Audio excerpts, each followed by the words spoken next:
السلام عليكم البنات، كي دايرين؟ كنتمنى تكونوا كاملين بخير وعلى خير. صحتكم واحوالكم وعائلتكم ان شاء الله يكونوا كاملين مزيانين. اليوم في هذا الفيديو غادي نشارك معكم المشتريات ديالي اللي خديت من مدينه تطوان من الشمال، واللي خديت من ايكيا في الطريق. فاش كنت راجعه يعني دزت الايكيا، شريت منها شي حويجات للدار، يعني الشمال اي حاجه كتخص تقدير الدار، داكشي الماكله، لي برودوي ديال النيتواياج. ايكيا اي حاجه كتخص الديكور، الترتيبات، شي حاجات كانوا خاصين للبيوتا، يعني غادي نشاركهم معكم اليوم. وبعد التنظيمات اللي خديتهم غادي تشوفوا كيفاش غادي نركبهم، فتابعوا معايا الفيديو حتى الاخر. ما تنساوش لايك الفيديو الى عجبكم. بالنسبه للناس الجداد اللي معايا ما تنساوش الاشتراك في القناه ديالي. بالنسبه للتقديه ديال الدار، كيف ما قلت لكم اللي خديت المشتريات ديالي اللي خديت من الشمال، فمثلا نوريكم. فهادو انا كنختار داكشي اللي كنحتاج ليه في وسط الدار، واللي غادي يدوز لي واحد الوقيته، واللي ما متوفرش عندنا بزاف بكثره، وتما كيكون الثمن جد مناسب فبزاف لواحد الدرجه زعما ما كتصورش. فعندي هاد التيسو ديال المسيح ديال لي سيرفاس، كيجي رولو كنت خديته ب 18 درهم. اي حاجه ديال لي سيرفاس ديال الكوزينه فكتقطعوا الطرف اللي بغيتو، القياس اللي بغيتو، كتمسحوا به، كيتستعمل واحد الفتره وكيتلاح، فكيكون رولو اقتصادي احسن ما كيجيو هذاك ديال كل وحده في بواطه وحده. كيجي على هذا الشكل. مثلا هذا ديال لينوكس، فالبقايا ديال الطياب كترشوا عليه لواحد المده مثلا 10 ديال الدقائق، كترجعوا كدوزوا عليه. صراحه بالتجريب باش خديتو وعاود خديتو دابا، كتمسحوا دقه واحده كيتحيد لكم اي حاجه كتبقى لينا من الطياب، كتبقى لاصقه لينا في البوطه اولا في الحيط، يعني اي حاجه ديال لينوكس. فهذا بالتجريب باش عاود خديتو. مثلا هذا ديال الكالكير، عندي الدوش، هذا ديال الدجاج، يعني مع الدوش مع الماء، فالكالكير كيبقى لاصق ليا حتى هو كنرشو كنعاود نرجع ليه كنمسحو كيتحيد. هذا برودوي ديال باركي، هادو ديال الماكينه ديال الصابون، هادو كيديروا الريحه، زائد هذا ديال لاصيب بحال البرودوي ديال كيجي ليكيد، كديروا هاد القياس فكيصب لكم. فصراحه دي برودوي زوينين بزاف. هادو لي كابسول ديال القهوه، كيف ما غادي تشوفوا فحنا مدمنين على القهوه كحله، يعني كنشريوهم بكثره وكنخليو عندنا في الدار. خدينا جوج باكيات، باكيه كتجي فيها 3، يعني خديناهم بكثره كيف ما قلت لكم، حيت كيكونوا بثمن اقل بحال الا خديتوهم بالجمله، يعني كيطيح لكم بتكلفه اقل. هذا كابوتشينو كيجي رائع صراحه. انا كنوريكم لي برودوي اللي صراحه عن تجربه باش عاوتاني مشيت خديتهم. بسكوي هذا كنرافقو مع القهوه ديال العشيه، كيجي قاصح، يعني كيكون خاص ديال القهوه. وحتى بالنسبه للناس اللي ما كيبغيوش الحلاوه كيجي ناقص السكر. صافي بالنسبه لا شابلور الملحه، عندهم زوينه بزاف الملحه، كديروا القياس ما كتملحش بزاف وكتجي خفيفه. لا شابلور كيف ما قلت لكم كتكون مخلطه مع القزبر، كتكون مخلطه مع الثومه، كتعطي واحد المذاق اللي هو رائع. صافي فهادو هما المشتريات ديالي. ناهيك على خدينا لي شامبوان، خدينا عاوتاني لي جيل دوش، فكيف ما كتعرفوا ما كاينش اللي كيطلع تما ما كيتقداش، بحال لي دغا، خدينا لي كوات ديال ناموسيه، خدينا صراحه لي زور، خدينا المنطه، فداكشي اللي كيتحتاج لينا على طول العام. صافي فهادو هما المشتريات ديالي ديال الشمال. غادي ندوزو دابا ديال ايكيا. بالنسبه للمشتريات ديالي اللي خديت من ايكيا، فخديت هاد العلاقه ديال ساك بوبيل، كتعلق في البلاصه فين كتكونوا كتستعملوها بزاف. غادي نوريكم من دابا شويه كيفاش غادي نستعملها. هي وهاد الرونجمون حتى هو غادي نعلقو، وغادي تشوفوا كيفاش غادي نستعملوه. الحديده هذه ديال لينوكس اللي كتستعمل، كتعرفوا انها كتجي في الكوزينه، كتعلق هكا باش كتعلقوا كاع لي زوستانسيل باش كتخدموا في وسط الكوزينه. عندي هاد الطابلويات خديت منهم 3 غادي نعلقهم. هادو باقي غادي نختار لهم التصويره اللي غادي ندير وغادي نعلقهم في البيت النعاس ديالي. خديت منهم 3. خديت الدوغي حيت عندي مرايات ديجا ديال الدوغي، يعني الا بديتو بالدوغي اولا بلارجونتي من الاحسن تكملوه في نفس اللون ديال الاثاث اللي كتستعملوا في الاول. خديت هاد 3 ديال الوريدات، فخديت ليهم هاد البوكي هذا كيجي في الغوص كيجي غزال بزاف، فحاطين هما مثال ديال حاطين فيه الورده وعجبني بزاف اللون ديالو، فغادي نحطوه في السيجور. فكنظن انه الغوز والخضر كيجيو رائعين بزاف، فحطيته جربته جا غزال بزاف. يعني نديرو على هاد الطريقه، فغادي نتنيهم شويه باش ما يجيونيش طالعين فيه.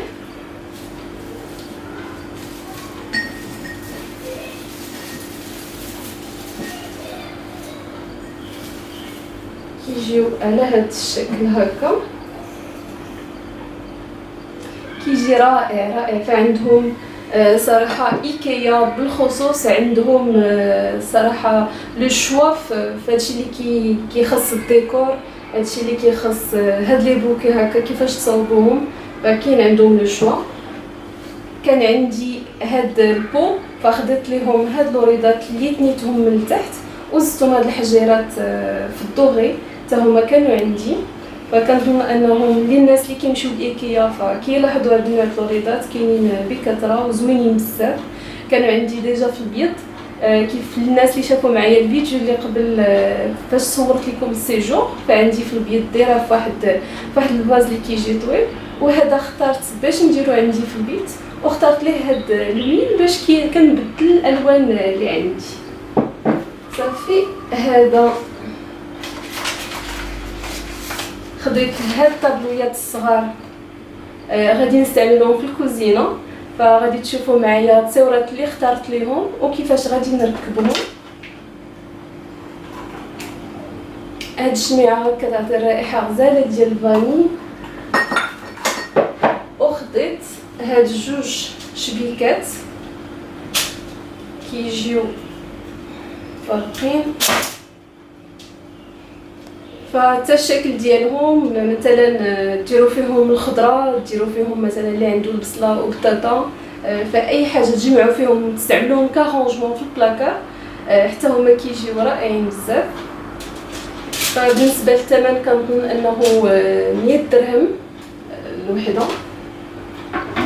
وزائد خديت لولدي واحد طابي، فصراحه في الاخر هو اللي اختارو وخديتو ليه. انا غادي نوريكم كيفاش غادي يجي في البيت.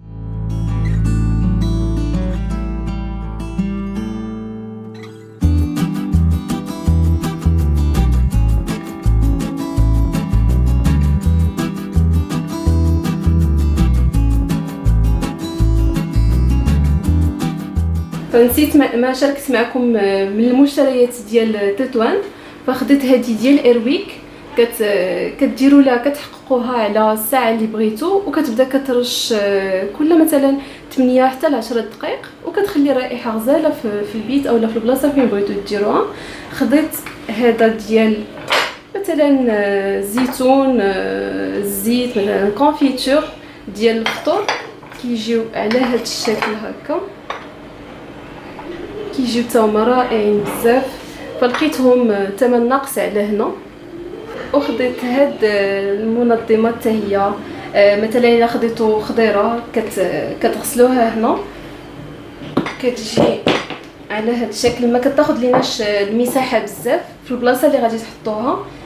الناس اللي بحالي ما عندهمش بلاكارات كتار، فاش كتساليو كتحلوا هادي باش كيدوز لكم ما من التحت، وفي نفس الوقت كتستعمل كقراده، يعني فوق شي ممكن نقردو فيها اي حاجه، نقطعو فوق منها اي حاجه، فكتجي على هذا الشكل، كتجي غزاله، وكيف ما قلت لكم ما كتديش ليسباس بزاف. ودابا غادي تشوفوا معايا كيفاش غادي نرتب الخزانه ديالي اللي من تحت البلاصه فين كنغسل الماعن. كانت عندي مرونه كنلوح فيها الطاسات، فيها الكوكوط، فيها لي برودوي ديال التنظيف، فكانت عندي الروينه فيها، ودابا غادي تشوفوا كيفاش غادي نرتبها. وغادي نستعمل دوك المنظمات اللي وريتكم قبيله ديال اللي خديت من ايكيا. فغادي نستعمل اولا هذه كنت خديتها شحال هذا المره، شاركتها معكم في الفيديو اللي قبل. يعني غادي تستعملوا فيها كاع لي برودوي اللي عندكم وكيكونوا قرابين حتى في الاستعمال، بحال ما هو التنظيف ديال الارض، ديال الاسطح ديال الخدمه ديال الكوزينه.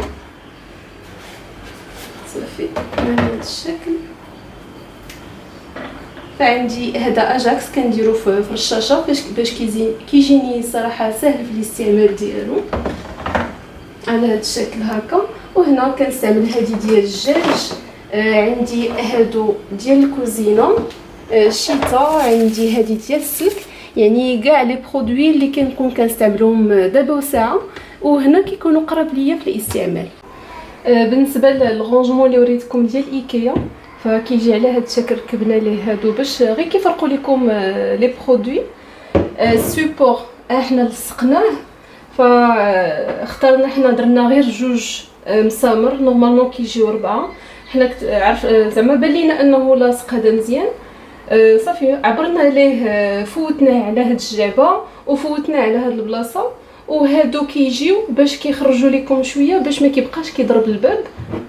صافي كيجي على هاد الشكل هكا. هذا ما غاديش نحط فيه القراي، فغادي نحط فيه مثلا غير الصابون ديال الماعن، اولا هذيك باش كنغسلوا الماء، البونجه باش كنغسلوا الماعن. وغادي نركبو باش شوف هانتوما من بعد ما ركبتو فعندو الفران ديالو باش ما كيخرجش بزاف وما كيطيحش. صراحه ايكيا كيف ما قلت لكم عندهم افكار رائعه بزاف. هانتوما كتشوفوا يعني هاد البلاصه عندي ضيعه الا ما كانش هاد الرونجمون، بما انه هاد الجعبه ما كنقدرش نحط فيه شي حاجه عاليه، وديما كيبقى ليا هنا الخوا. صافي كيجي على هاد الشكل هكا، كيجي رائع بزاف. وندوز للمنظم الاخر. بالنسبه للمنظم الاخر اللي خديت من ايكيا فكيجي على هاد الشكل. انا لصقت ليه ديجا هذا، فبالنسبه للخشب خصني ضروري نلصق ليه هذا حيت ما كيقدروش يلصقوه من غير الزليج. صافي عبرت ليهم بطريقه سهله بزاف. هادو كيتركبوا حتى هما ساهلين.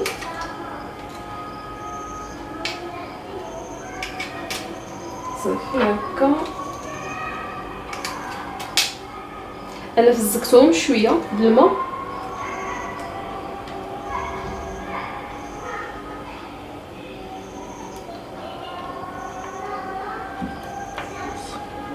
صافي على هذا الشكل هكا. وكديروا فيه ديك الساعات اللي بغيتو، سواء مشوار كلينكس الا كتبغيو تمسحوا كل ساعه، اولا كيف ما قلت لكم بلا صاك ديال البوبيل.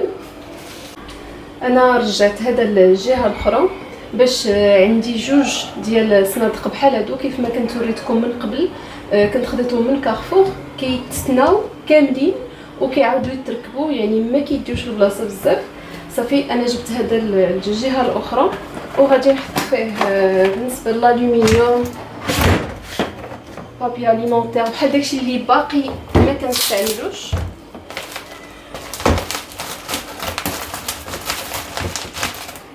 بهذا الشكل هكا. بالنسبه للصندوق الثاني فكيتركب عليه وغادي نحطو بهذه الطريقه. فانا كيف ما قلت لكم هادو كيكون باقي ما غاديش نستعملهم. عندي الاخرين محلولين حدا الماكينه الصابون، وهادو كنكون باقي ما استعملتهم.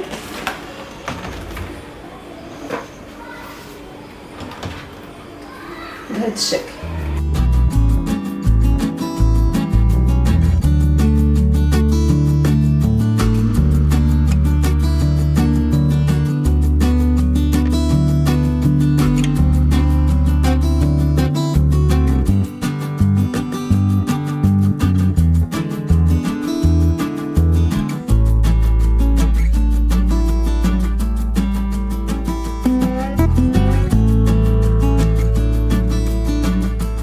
بالنسبه للطابلوات اللي خديت من ايكيا قلت لكم انني غنعلقهم في الكوزينه. كيجيو على هذا الشكل صغيورين. انا اخترت 4. ديك الساعه غادي نصاوب لهم الشكل اللي بغيت في الحيط عندي طويل، واخترت اختاريت تصويرات اخترتهم من واحد لابليكاسيون ديال بينترست فيها كل شيء اللي بغيتو. اخترت حتى بالنسبه للوينات حاولت نختلفهم باش كيعطيو منظر زوين في الكوزينه. صافي غادي تشوفوا دابا الطريقه كيفاش غادي نركبهم وغادي تشوفوني كيفاش غادي نلصقهم في الحيط.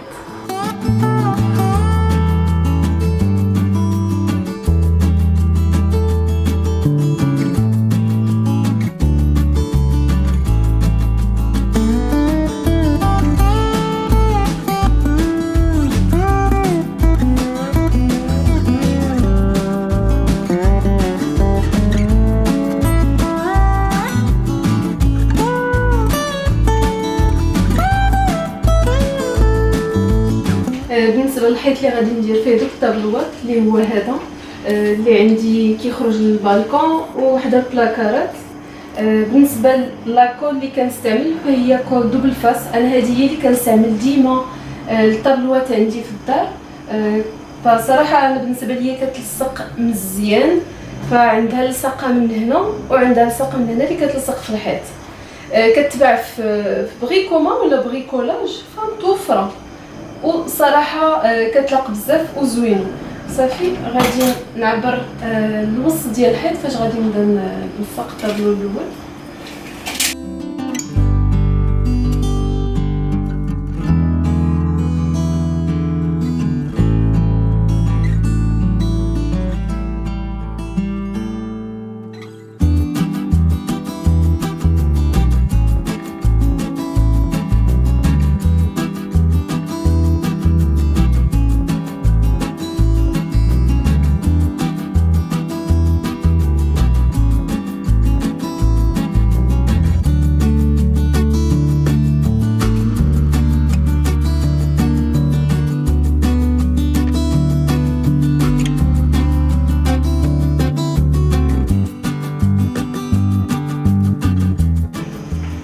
وهذه كتحيد باش كتلصق في الحيط